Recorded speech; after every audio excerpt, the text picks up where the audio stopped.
রবি। বিসমিল্লাহির রহমানির রহিম। বাংলাদেশ জাতীয়তাবাদী দল বিএনপি প্রতিষ্ঠার পর থেকে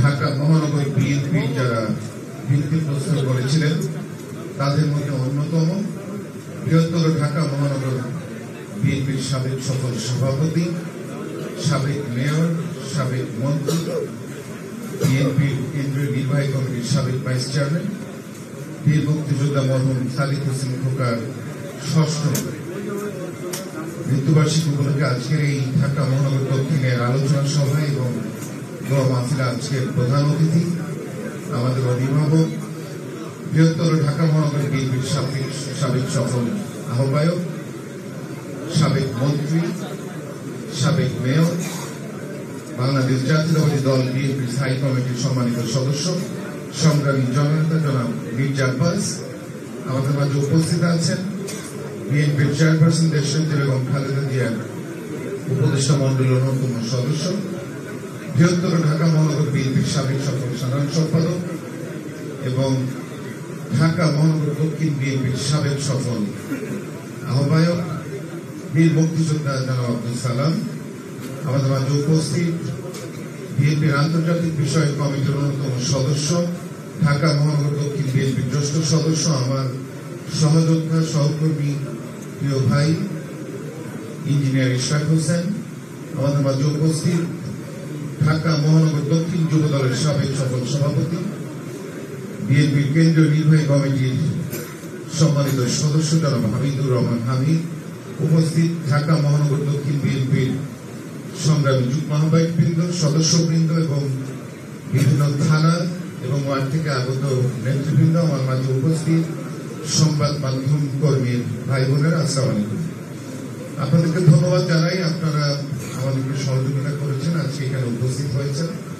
আসলে বক্তব্য আমাদের প্রধান অতিথি দিবেন, কিন্তু দু একটি কথা না বললেই নয়।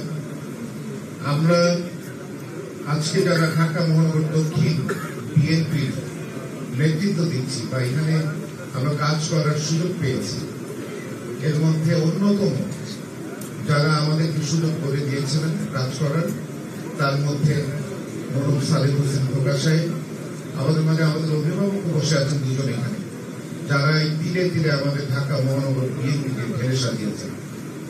আমরা দেখেছি মরহুম সাদিক হোসেন খোকার সাহেব যখন দেশে আসার জন্য মৃত্যু ঠিক আর মুহূর্তে দেশে আসার জন্য বারবার অনুরোধ করেছেন, আমরা দেখেছি তখন ফ্যাসিস্ট শেখ হাসিনা নির্মম ভাবে তাকে মানসিক নির্যাতন করা হয়েছে। পাসপোর্ট না দেওয়ার নামে তাকে দেশে আসতে দেওয়া হয়নি। আমার ছোট ভাই ইশরাক বলেছেন আজকে নির্মম পরিহাস, আজকে শেখ হাসিনা পালিয়ে গেছে, উনি দেশে আসবেন কিনা সেটি নিয়েও আজকে আমাদের মনে সন্দেহ আছে, এবং আসলে দেশের মানুষের প্রত্যেকটি মানুষের রক্তের বিচার তার হবে। সংগ্রামী নেতৃত্ব, গতকালকে আপনারা দেখেছেন আমাদের দলের মহাসচিব বিএনপির প্রবীণ এবং নবীনের সংমিশ্রণে আমাদের সারা বাংলাদেশে আগামী ত্রয়োদশ জাতীয় নির্বাচনের প্রার্থিতা ঘোষণা করেছেন ধানের শীষে, এবং আপনারা দেখেছেন সেখানে অনেক আমাদের মতো তরুণদের জায়গা করে দিয়েছেন আমাদের প্রিয় নেতা বিএনপির ভারপ্রাপ্ত চেয়ারম্যান জনাব তারেক রহমান। আজকে একটি কথা অবশ্যই বলতে হয় যে বাংলাদেশের মানুষ বিগত 18 বছরে যেই স্বপ্নটি মনে লালন করেছে যে একটি দায়বদ্ধ, একটি স্বচ্ছ সরকার প্রতিষ্ঠা হবে, বাংলাদেশের প্রত্যেকটা আসন ভিত্তিক যে পরিকল্পনা নেওয়া দরকার, যেভাবে তারা বিগত 18 বছর যাবৎ অবহেলিত ছিল, সেই বিষয়ে প্রত্যেকটা আসনে বিএনপির মনোনীত প্রার্থীরা মন দিয়ে কাজ করবেন, মানুষের আশা প্রত্যাশা পূরণ করার চেষ্টা করবেন।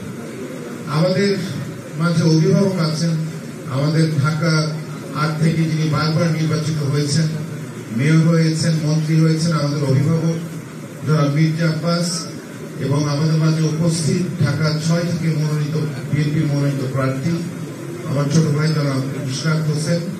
আমরা নতুন যারা আছি, আমরা আমাদের প্রবীণদের দেখানো পথে থাকবো। আমরা মানুষের স্বপ্ন পূরণে রাত দিন পরিশ্রম করে যাব। আমরা বিগত 18 বছর আমাদের জীবনের ঝুঁকি নিয়ে লড়াই সংগ্রাম করেছি, দেশের মানুষের আস্থা অর্জন করতে পেরেছি।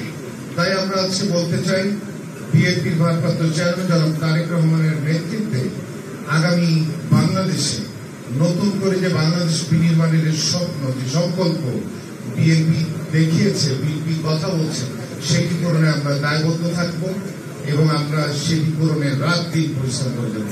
বক্তব্য আমি আর বাড়াতে চাই না, আপনাদেরকে ধন্যবাদ জানাই। আমাদের মাঝে বক্তব্য রাখবেন আমাদের প্রধান অতিথি।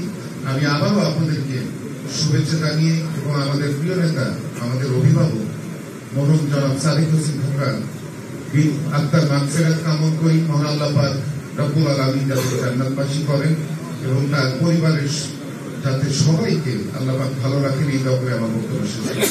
ধন্যবাদ। আসসালামু আলাইকুম।